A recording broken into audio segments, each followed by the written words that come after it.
quickly, and we're committed to doing that and to putting the resources in place to identify the people who have a right to come to Canada and to get them to Canada very, very soon.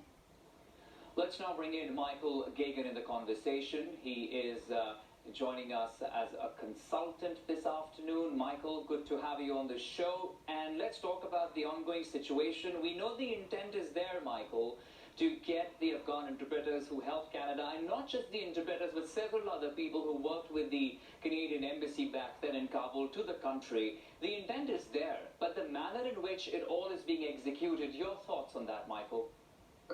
Well, unfortunately, it comes across as typically Canadian. We've had a situation where interpreters have been told they have 3 days in which to apply. This in a country which has not exactly reliable electrical and internet infrastructure.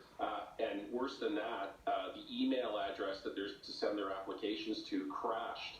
So, you know, it's a last minute scramble. And obviously it's a situation where Canadian officials are going to try and do their best, but, you know, this is all stuff that should have been put in place months or even years ago.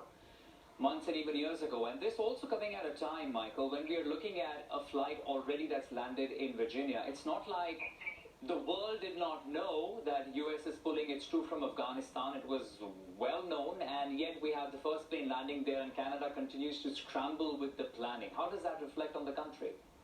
Well, it doesn't reflect well, but unfortunately, in post-war Canadian history, we've seen this time and time again, where if something arises, it is really difficult for the government apparatus to change course, adjust, and deliver. And so in that regard, it's sadly all too typical. But, you know, hopefully with this last-minute scramble, you know, tragedy can be avoided. And clearly, we have a moral obligation to bring these interpreters and their families to Canada, you know, given how they served with our forces and helped our forces over there. You know, also the fact, Michael, we're talking about veterans who are working on their own with their networks to try and get some of these interpreters and their families back to Canada, because they know that time is of essence. And as we've been tracking the story, Taliban has, of course, captured almost 80% or maybe even more now where Afghanistan is concerned. So yes, time is of essence. But I want to ask you this. When the US can negotiate with its Middle Eastern allies, for example, they're negotiating with Kuwait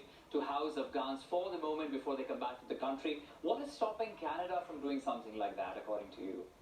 Well, obviously we don't have the kind of stroke and influence in the Middle East that the United States has, but I don't know the answer to that question. Certainly we should be exploring that option of, you know, if we have any doubt as to, you know, who's who in terms of Afghan interpreters and whatnot, then, you know, have a refugee or whatever facility set up in a country that isn't facing invasion by the Taliban, and then you can take your time to sort through everything and get the people over who deserve to be over. I think it's certainly an option well worth pursuing, but as to why we haven't done it yet, I don't know.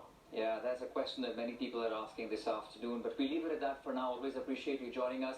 Michael Gagan from Michael Gagan Consulting in BC. Appreciate your time. Oh, you're very welcome. And with that, time for